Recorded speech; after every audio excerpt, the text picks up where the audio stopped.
Bola jaring adalah satu permainan yang direka dan diubah suai daripada permainan bola keranjang yang mula diperkenalkan di Amerika Syarikat pada tahun 1891 oleh Dr. James Naismith. Permainan ini mula diperkenalkan di Malaysia pada awal tahun 1990 yang bermula di sekolah-sekolah Inggeris dan diperkenalkan oleh guru-guru dagang dan membalih-membalih. Kini, permainan bola jaring telah popular dan menjadi permainan kaum wanita di Malaysia. Bola jaring merupakan permainan yang dimainkan oleh dua pasukan di mana setiap pasukan terdiri daripada 10 orang iaitu 7 orang pemain di gelanggang dan 3 orang sebagai simpanan.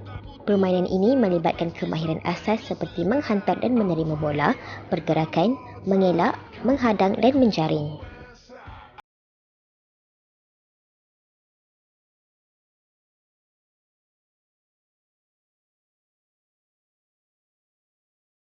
Pertama ialah teknik hantaran. Terdapat beberapa jenis teknik hantaran iaitu hantaran sisi, hantaran lantun, hantaran aras dada, hantaran aras bahu dan hantaran lob.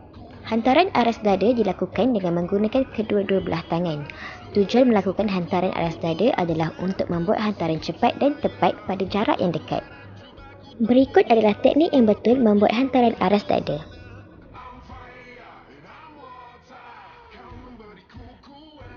Teknik kedua ialah hantaran aras bahu. Hantaran aras bahu dilakukan dengan sebelah tangan yang bertujuan untuk membuat hantaran laju dan tepat pada jarak jauh. Berikut adalah teknik yang betul membuat hantaran aras bahu. Teknik ketiga ialah hantaran lantun.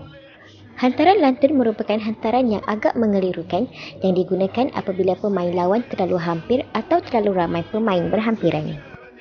Berikut adalah teknik yang betul membuat hantaran lantun. Teknik keempat ialah hantaran sisi.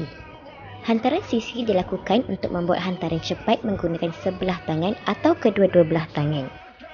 Berikut adalah teknik yang betul membuat hantaran sisi. Teknik hantaran terakhir ialah hantaran lob atau dipanggil sebagai hantaran atas kepala. Hantaran ini boleh dilakukan dengan menggunakan sebelah tangan atau kedua-dua belah tangan untuk melambungkan bola tanpa dapat dicapai oleh pemain pihak lawan. Berikut adalah teknik yang betul membuat hantaran lob atau hantaran atas kepala. Seterusnya ialah teknik pergerakan. Terdapat dua cara yang boleh dilakukan oleh pemain setelah menerima hantaran bola. Pertama, mendarat dengan menggunakan sebelah kaki dan kedua, mendarat menggunakan kedua belah kaki. Berikut adalah teknik yang betul mendarat menggunakan sebelah kaki dan kedua belah kaki. Seterusnya ialah teknik menghalang. Pemain hendaklah menoleh ke belakang sekali-sekala bagi memerhatikan di mana bola berada di samping terus mengawal pemain lawan masing-masing. Pemain mestilah pantas mengatasi pihak lawan dan bergerak mencari ruang kosong untuk menerima hantaran bola. Setiap pemain sebolehnya akan cuba untuk merampas mudah bola daripada pihak lawan. Pemain dibolehkan menghulurkan tangan untuk cuba menghalang bola sambil bergerak dengan syarat jarak antara pemain dan pemain lawan adalah pada jarak yang dibenarkan. Teknik terakhir ialah teknik menjaring. Penjaring yang baik mestilah pantas, cekap dan berhati-hati. Berikut adalah teknik membuat jaringan statik sebelah tangan. Tangan yang menjaring diluruskan dan dirapatkan ke telinga dan menumpukan perhatian ke satu arah di bulatan jaringan. Kemudian, bengkokkan siku dan lutut serentak serta bawa pola ke paras muka. Kemudian, luruskan lutut dan tolak pola ke arah jaringan. Kesimpulannya, terdapat 4 teknik asas bola jaring: hantaran, pergerakan, menghalang dan menjaring. Hai, Assalamualaikum dan salam sejahtera kepada semua pelajar tingkatan 4 Camp PA. Jadi pada minggu ni saya mula mengajar kelas kamu lah. Jadi harap korang boleh bagi perhatian lah. Jadi kita lihat kat sini dekat skrin, subjek yang kita akan belajar ni adalah pendidikan jasmani dan Pendidikan Kesihatan tingkatan 4. Okay, unit 2 permainan kategori serangan. Yang pertama tu bola sepak. Bola sepak saya dah buat PDPR dia, tapi mungkin kamu dah tengok, mungkin kamu dah belajar, mungkin kamu belum belajar, tak apa, kita biarkan dulu. So untuk kali ni terus kita masuk pada bola jaring. Jadi kalau mengikut topik ni masa tingkatan 1 kamu dah belajar topik bola jaring ni. Dalam topik tingkatan 1 tu kamu dah belajar tentang asas-asas, kamera-kamera asas lah dalam bola jaring, seperti kamera menghantar, pergerakan, menyambut bola, yang asas-asas. Dan selain tu kamu juga ada belajar tentang saiz bola lah, saiz padang lah, apa maksud GW, apa maksud C, apa semua tu lah. Jadi saya tak perlulah nak terangkan. Okey, seterusnya kita tengok sini, bola jaring. Okey, ini adalah standard kandungan dia. Okey, yang pertama, melakukan kemahiran bola jaring menggunakan pelbagai strategi dalam situasi pemilihan. Jadi dalam merancang strategi dan membuat strategi bola baling ni, kameran bola jaring yang asas tu memang kamu dah belajar lah, dan kamu akan praktikkan. Yang kedua, mengaplikasikan pengetahuan konsep pergerakan dan strategi dalam permainan bola baling. Jadi yang ni sama juga macam bola sepak, bola rugby sentuh, apa semua mengaplikasikan tentang pengetahuan konsep pergerakan dan strategi dalam permainan bola jaring. Yang ketiga, mematuhi dan mengamalkan elemen pengurusan dan keselamatan. Okey, ni biasalah dalam topik sebelum ni pun kamu ada belajar. Yang keempat, menunjukkan keyakinan dan tanggungjawab kendiri semasa melakukan aktiviti. Yang kelima, berkomunikasi dalam berbagai cara semasa melakukan aktiviti, membentuk kumpulan dan kerjasama dalam kumpulan, memahami dan mengaplikasi etika dalam sukan semasa melakukan aktiviti. Okey, ini adalah standard kandungan. Standard kandungan ni apa yang kamu harus dapatlah ataupun capai setelah kamu pelajari topik ni. Okay, next kita pergi kepada pengenalan permainan bola jaring. Okay, yang pertama tu, permainan bola jaring merupakan permainan teknikal dan dalam kategori serangan. Okay, dia adalah permainan teknikal lah. Dia ada, bila kamu main bola jaring ni, dia ada kemahiran teknikal dan juga satu lagi kemahiran teknikal yang kamu harus tahu. Terdapat beberapa kemahiran dalam permainan bola jaring, seperti menerima bola, menghantar bola, pergerakan kaki, menjaring, mengawal dan mengadang. Itu adalah kemahiran-kemahiran asas dalam bola jaring.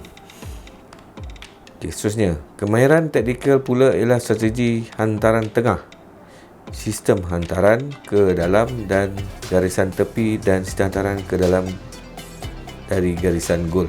Jadi kemahiran taktik adalah strategi, iaitu yang pertama strategi hantaran ke tengah, iaitu sistem hantaran ke dalam garisan tepi, dan sistem hantaran ke dalam dari garisan gol. Okay, seterusnya, kemahiran teknikal dan taktikal ini akan membantu murid merancang strategi menyerang dan bertahan dalam permainan bola jaring. Strategi menyerang dan bertahan akan dilakukan dalam situasi permainan. Okey, jadi ini adalah secara asas ataupun pengenalan tentang bola jaring. Okey, seterusnya kita tengok strategi menyerang dalam situasi permainan. Baik. Permainan bola jaring mempunyai 7 orang pemain dalam gelanggang, iaitu penjaga gol iaitu GK, pertahanan gol GD, pertahanan sayap WD, pemain tengah C, penyerang sayap WA, penyerang gol GA, dan penjaring gol. Strategi menyerang hantaran tengah. Okey, kita tengok ni. Strategi menyerang dari hantaran tengah dilakukan ketika pasukan dalam sistem menyerang pasukan lawan lah. Jadi kita nak buat jaringan buat jaringan, so kita kena ada strategi menyerang dari tengah lah. Okey, dari tengah hingga ke tiang gol. Hantaran tengah ialah situasi untuk memulakan permainan bola jaring selepas setiap jaringan dilakukan.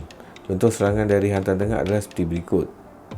Okey, Dia cakap kat sini hantaran tengah ialah C2 lah. C untuk memulakan permainan bola jaring selepas setiap menjaringkan gol. Jadi bila kita dah jaringkan gol, kita akan start membuat hantaran daripada tengah lah. Okey, dari situlah kita dah mula membuat strategi bagaimana kita nak menjaringkan gol. Jadi dalam gambar rajah ni ada 4 strategi untuk menyerang hantaran tengah. So 4 ni macam ni Okey, C akan bagi bola kepada GD, dan GD akan bagi bola kepada WA, dan hingga ke GS. GS akan menyaringkan gol lah. Okay, yang kedua ni pula daripada C, dia akan bagi bola kepada WA. WA akan bagi kepada GA ataupun GS, dan terus menjaringkan gol. Yang ketiga, C akan bagi bola kepada GA. Okay, kemudian GA akan bagi kepada WA. WA akan bagi kepada GS. Jika ada peluang, dia akan menyerang dan menjaringkan gol. Dan yang keempat, C akan bagi bola kepada WD. Itu WD ni akan bagi bola tu pada C lah. C akan bergerak ke sini, dan C ni akan bagi kepada G atau GS untuk menjaringkan gol. Okey, itu adalah teknik serangan hantaran tengah.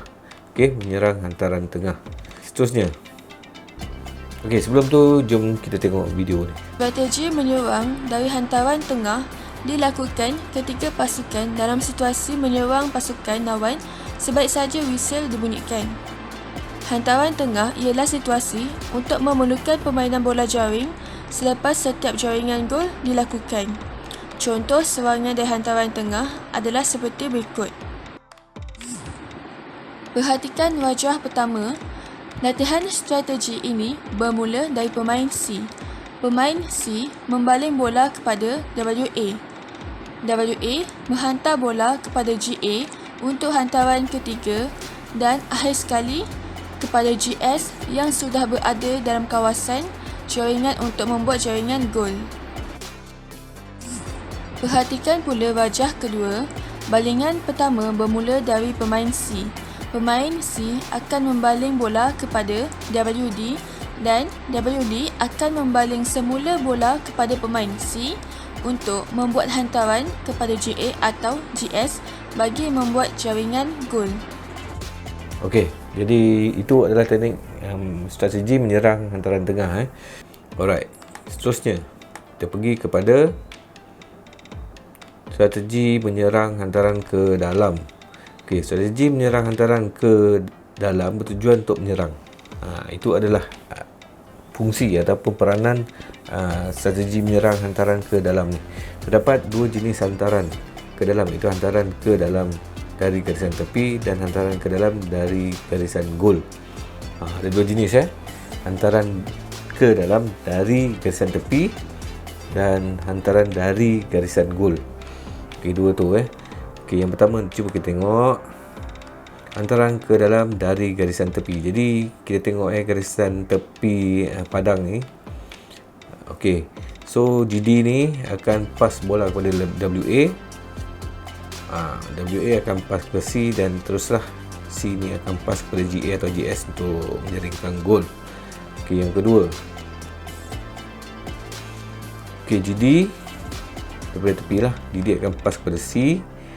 Okey, C akan pass terus kepada GA ataupun GS untuk menjaringkan gol. Tengok situasi kadang-kadang benda ni kita nak ikut pun tak boleh sangat tapi inilah strategi dia yang kita harus tahulah. Okey, next GK yang ketiga ni GK akan pass bola kepada GD. Lepas tu dia akan pass pada WA, dan WA ni akan pass lah pada GA atau GS untuk menjaringkan gol. Dan yang keempat, okey, WA dari sini daripada tepi dia akan bagi kepada C.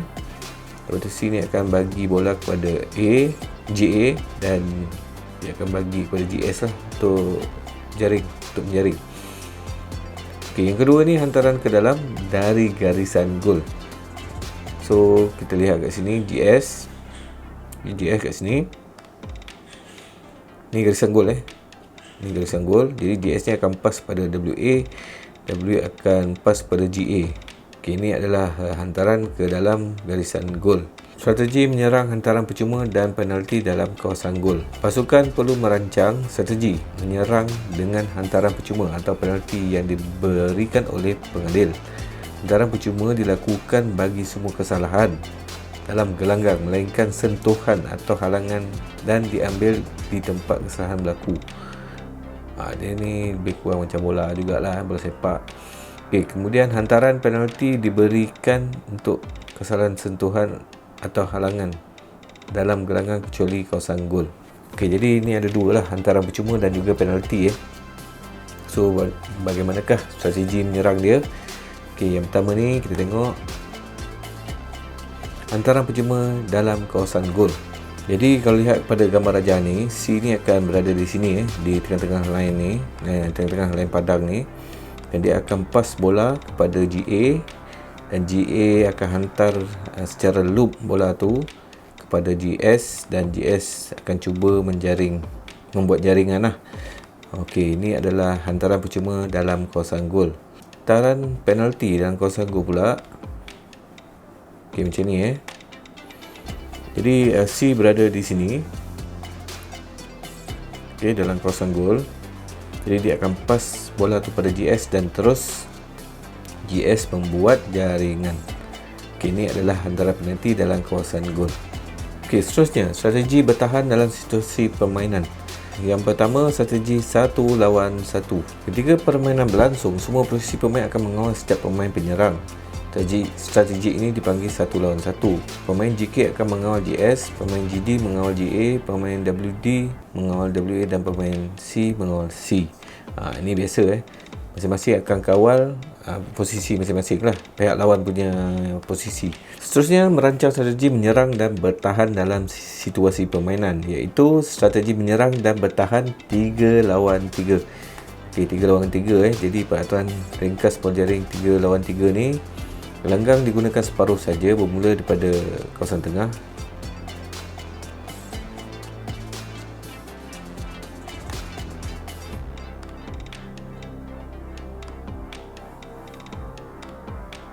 Okey, jadi itu sajalah topik apa isi kandungan yang harus kamu tahu dalam kemahiran ataupun strategi menyerang bola baling.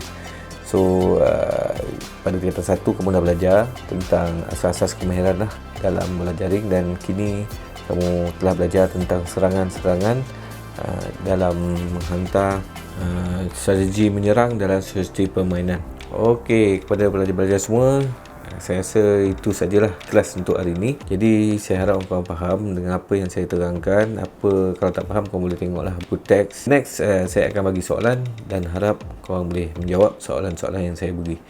Okey, itu saja. Sekian, terima kasih. Assalamualaikum.